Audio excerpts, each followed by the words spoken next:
All right, man. Peace. You know, brothers, I'll never forget back in 2002 or 2003, whatever year that was, that Roy Jones Jr. challenged John Ruiz for one of the heavyweight championship belts. His performance was so outstanding that in the immediate aftermath of that bout, there were many of the boxing cognoscenti, the higher level boxing analysts like Bert Sugar, Larry Merchant, even a young Max Kellerman, who were bandying about trying to hypothesize whether or not Roy Jones Jr. should be placed atop the mythical pound-for-pound all-time greatest list above Ray Robinson. That's how outstanding his career was to that point. He only had one defeat, and that was a disqualification. He was disqualified in his one defeat up until that time, when he was finally able to win the heavyweight championship, a fighter who had moved up. I believe Roy started at junior middleweight. I think that his initial bouts were at 154. And eventually he was able to win a heavyweight championship bout against John Ruiz. And right after that fight, they asked him whether or not he wanted to fight Mike Tyson. Of course, the answer was yes. But unfortunately, they were never able to make that fight happen. To this day, I believe that had they fought that fight between Roy Jones and Mike Tyson, Roy would have finally been able to become what he always sought after, what he always wanted to be, which was a pound-for-pound pay-per-view attraction along the lines of an Oscar de la Hoya. See, Floyd Mayweather's career is really what Roy Jones's career should have been, had Roy been a little bit more business savvy. Roy was the boxer that Floyd was. I mean, not fundamentally, but in regards to his foot movement, his head movement, his ability to counterpunch, he could do all those things just as well as Floyd. It's just that his classic defense was nowhere near as good as Floyd. And that showed as his career started to wind down. But that's neither here nor there. The point being is that Roy Jones Jr. was a very exciting and fun fighter to watch. He should have been a pay-per-view attraction. But HBO was not willing to make him that because they were dealing with Oscar de la Hoya at the time. Either way, once again, there were many people who were saying that Roy Jones should be considered the greatest fighter of all time.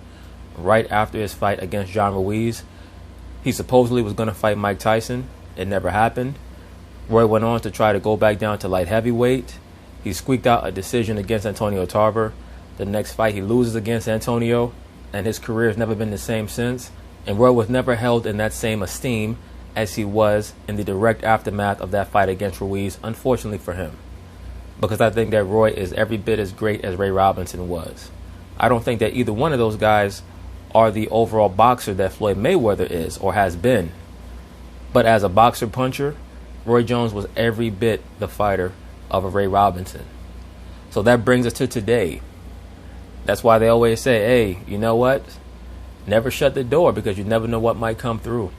That chick that left your life 20 years ago might walk right back through that door, only to help you finally understand that the last 20 years have been heaven because that broad would have made it hell had she been in your life for the last 20 years. But either way, you never know. You got to keep doors open. Because right now, Roy Jones and Mike Tyson are finally going to fight. And I'm pretty sure that it's going to be the real-life version of that movie that Robert De Niro and Sylvester Stallone made a few years ago about the old head boxers that finally got a chance to fight. We'll see what happens. I think that it's going to be a 10-part documentary, so I'm sure that the documentary is going to be even better than the fight because the trash talking between those two guys and the entertainment value is going to be very, very memorable. So anyway, they're going to talk about it. I'm going to chime in. News that I told you was going to happen for months has finally happened. We broke the story. Mike Tyson has signed a fight contract to take on Roy Jones Jr. on September 12th in... Oh, what a happy day. I'm so elated. I mean, I can't wait to get back in the ring with that guy. And I'm sure that people are going to say, what do you mean get back in the ring with him? In my mind, I fought Roy Jones 573 times, knocking him down in every single round of every fight. And I can't wait to make it come to real life. California, an 8-round exhibition match. Look at Roy with that deformed bicep. The real reason why Roy was never the same after he moved back down to light heavyweight, after he was able to defeat Ruiz, is because, let's be honest, he did not move up to heavyweight in the purest of ways. that will be sanctioned by the California State Athletic Commission. These guys are going to get into the ring. Mike Tyson is 54 years old, has not fought since 2005. Roy Jones Jr. is a legend, held belts in 4 different weight classes, fought as recently professionally as 2018. And that's part of the problem. Roy just don't know when to quit. He should have retired after he defeated Ruiz. I mean, honestly, after he wasn't able to make the Mike Tyson fight happen, he should have retired from then. And I'm telling you, he would have been considered the greatest pound-for-pound fighter of all time had he retired after the John Ruiz bout. No doubt about it in my mind.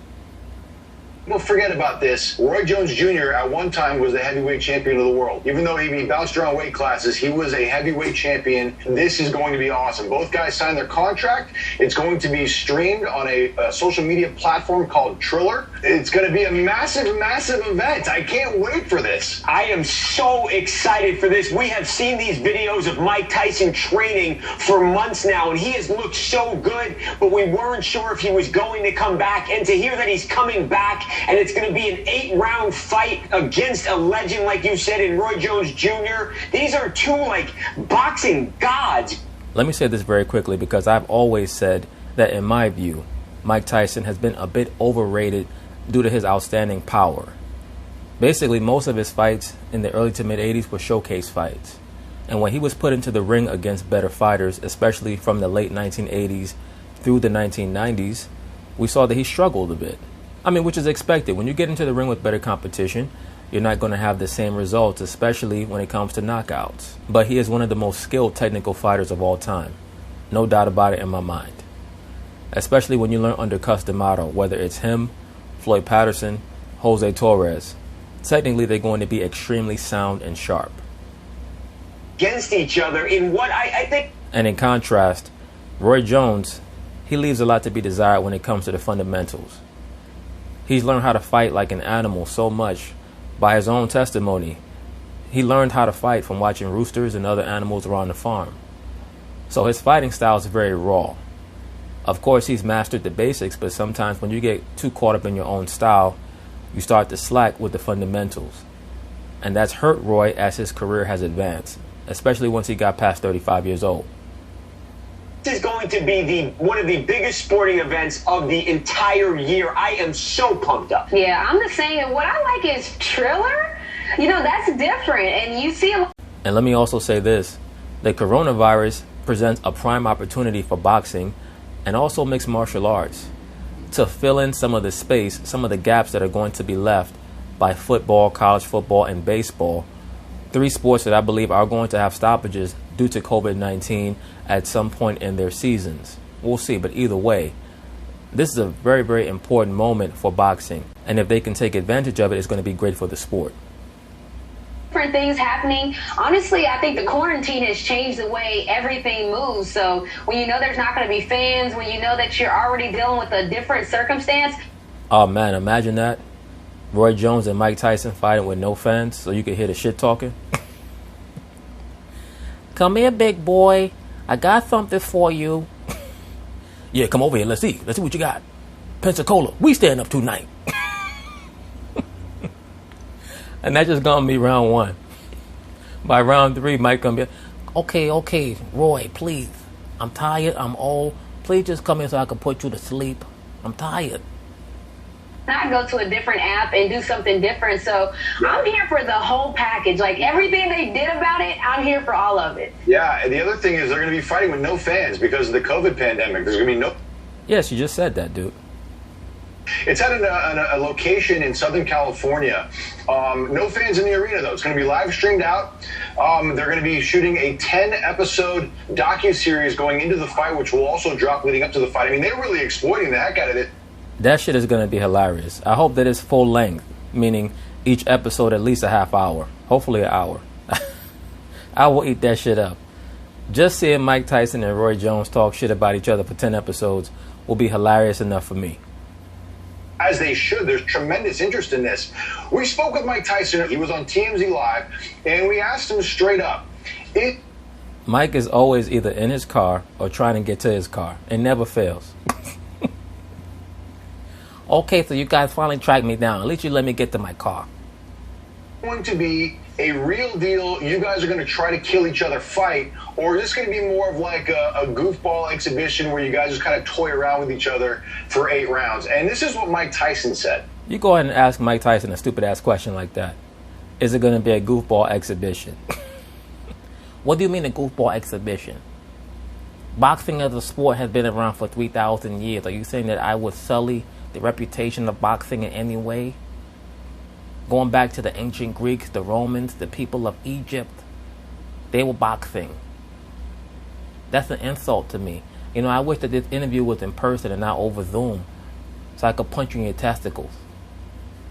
Is this, as they say, for reals, where you're going to try to knock him out and vice versa, or is this a little less foot in the gas? Hey, listen, I don't know. Anybody that knows me, I don't know how to put any pedal. I just know one way of fighting. Yeah, Mike, we know you don't know how to put any pedal. That's why you're in the passenger seat. Just don't let Mike get behind that damn driver's seat. Imagine Mike on road rage or some shit. You cut Mike off. Hey, buddy, pull over. Pull up. The dude flip him in the birds and look over and see it's Mike Tyson and then hit the gas. Go ahead. Go top speed, you little bitch. And that's just what it is. And after my attempt on doing this stuff, I will never in my life call a fighter a bum. Because anybody that goes through this process is a hell of a person. Stop lying, Mike. You know damn well that you're going to still be calling fighters bums. A man, woman, child, they are a hell of a person. Yeah, Mike Tyson says he's going to fight full speed. I mean, he says he's built that way. You know, I was born that way, fighting full speed. I fought my way out of my mother's birth canal, punching my way out. As a matter of fact, my first knockout was the doctor who grabbed me up when I immersed my mother's birth canal. Imagine a man holding a king like that. I hit him with a left hook. I said, get the fuck off me. Then I ripped off my own umbilical cord.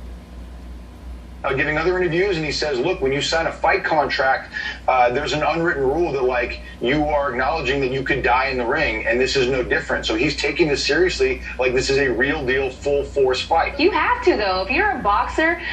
Imagine that shit. Mike Tyson get in trouble against Roy Jones, and his trainer in the corner looking at Mike. Hey, Mike, you want to throw in the towel? No, don't throw in no damn towel. This is not Rocky 4. This guy can't hurt me. Pow, pow, pow. Oh, shit. These punches are hurting me. Go into the ring and the other person's only goal is literally to knock you out. I think you have to have a certain mindset going in. It's not like an NBA All-Star game where you can go in thinking I'm going to play around. And I know there has been, boxing matches where it's like that, but these are some heavy... Hey, yo, that trainer be looking so scared, man. He be calling his wife at night talking about, baby, I'm just not sure if it's worth it. She gonna say, honey, we're making more money with you training Mike Tyson than we've ever made. I know that, bitch, but I might not live through the shit. Are you seeing somebody else? You want me to die? Killers, they're killers inside the ring, so I expected nothing less. I'm excited. I would have been mad if he said that this was going to be a, have fun, let's all just enjoy it type of event. By the way, Renee... Mike Tyson's brain doesn't even work like that. Like Muhammad Ali used to slap box with people out in the middle of the street, but just shadow slap box. Mike Tyson can't even do that. You walk up to Mike Tyson trying to mock spar with him, Mike gonna knock your ass out right there on the street. Who the fuck are you? Why are you trying to attack me for? Pow, pow, pow, pow, pow, pow. Babcock spoke to Roy Jones Jr. and asked him straight up, how do you beat Mike Tyson? We've seen the videos. We know what he's capable of. You've seen him just obliterating these pads and training. How are you going to be able to beat Mike Tyson? And Babcock, he gave you a great answer. He's going to weather the storm. Watch this. Oh, that's easy. All I have to do is put barbecue sauce on my ear. As soon as he come in, lower myself, bow, bow, bow, bow. Knock him right out. That's Mike's weakness. He loves biting people's ears. The people who are already counting you, Roy Jones Jr., out of this fight. I understand, because Mike, not only does he look like a killer, Mike is a killer. You feel me? But the whole thing is, I'm a serial killer. You have levels to killing. Mike is a killer. I'm a serial killer. So, he's like somebody who just popped somebody just by mistake. I'm like Jeffrey Dahmer. Then what you gotta realize is Mike is a killer. Mike's not a cheater. Mike's the kind of killer that gotta go kill quick. If he don't kill quick, he got problems on his hands. You understand me? So that's a great analysis. He said Mike's a killer, but he has to kill quick. He's like a cheetah. If he doesn't get you early, he's in trouble, which is very accurate. Mike can't come out and kill quick, which he's fighting one of the smartest, savviest guys to ever do things. If he don't kill quick, he's in trouble. That time thing, that cheetah thing I'm telling you about, that's where that's going to come into play. Because I haven't been out as long, so I know what it feels to go 8 pounds. You don't forget. Y'all must have forgot. Y'all must have forgot. Yo, didn't he have a rap career too? Or am I making this up? Because when he said that triggered my mind to, y'all must have forgot. Okay, I'm here for this. This is all marketing. Listen, I'm here for it. Yeah, and I love this strategy because we know that's how Mike Tyson, as a 19-year-old kid, that's how Mike used to fight. Just come out full force. And Roy just told him. People are so stuck on that shit. That's why Mike Tyson gets so overrated. People truly want everyone to believe that Mike Tyson only fought as a professional from the ages of 19 to 22. And he fought past that. He's gonna beat Mike. He's gonna not get knocked out for the first 2 or 3 rounds, and then he's gonna assert his dominance. I am so excited about this. Yeah. So by the way, this whole kind of thing came into fruition because Mike, right after his last fight in 2005, he lost to Kevin McBride in 2005, and famously he gave that interview where he said, "I just don't have it anymore. I don't have the desire." And then he had lots of issues in his life. He had problems with cocaine. He had problems with alcohol. He had weight gain issues. Don't forget he had problems with marijuana as well. Nobody wants to mention that because marijuana has become so accepted as a drug to develop a dependency on. But you'll notice that when Mike Tyson started running his mouth about how much weed he smokes every day, he was only getting more and more depressed and more obese. Photos of Mike Tyson looking large, and he talked about that today too. You can see the full video on the website. But what happened was there was a moment where he decided, what am I doing with my life? And he had this epiphany, and he said, I want to get back in the gym. I want to get healthy. I want to do things for other people. I want to give to charity. And all of a sudden, people started suggesting fights. And most importantly, I just want to hurt somebody really, really bad. To hear that snap of the vertebrae. I mean, there's not much else to compare to in nature.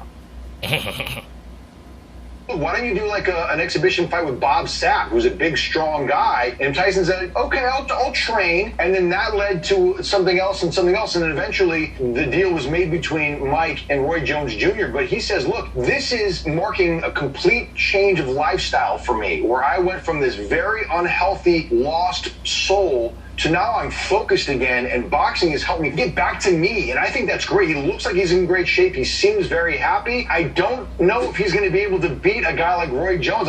We'll see. I just want to see who they're going to have as the interviewer, building up to this fight. Because Mike Tyson is the last guy you want to interview, man. Anything you say, he's going to turn it into something confrontational. You'd be like, hey, Mike, so what was your upbringing like? Were your parents strict? No, my mother wasn't strict at all. She was barely around. So what you're saying is that you were allowed to rip and run all throughout the streets and cuss in the house? What do you mean cuss? Don't ever mention that man cuss D'Amato. He was a saint. He was an angel. No, I wasn't talking about cuss D'Amato. I was talking about your mother. And now you're talking about my mother. Wow. You know what? Interview over. I'm calling up my manager and asking them to black out Roy Jones' name on the contract and scribble your name in. Because either we're going to fight in the ring or we're going to fight right now. I mean, I really wish I had like a nut crusher on me so I could take your 2 testicles and squeeze them together like a couple of macadamias and then sprinkle them all around, on top of my cereal. Honest with you, these guys are going full speed right now. Roy fought full speed in 2018. He's known for having insane conditioning. I think that... Come on now. Roy has not been in insane condition since about 2003. If Mike doesn't knock him out in those initial 30 seconds of the first round, I think it's going to be a Roy Jones domination the rest of the way. Well, that's when the fun's going to start. Because if Roy started to dominate, Mike not just going to take that out. He's going to do something desperate.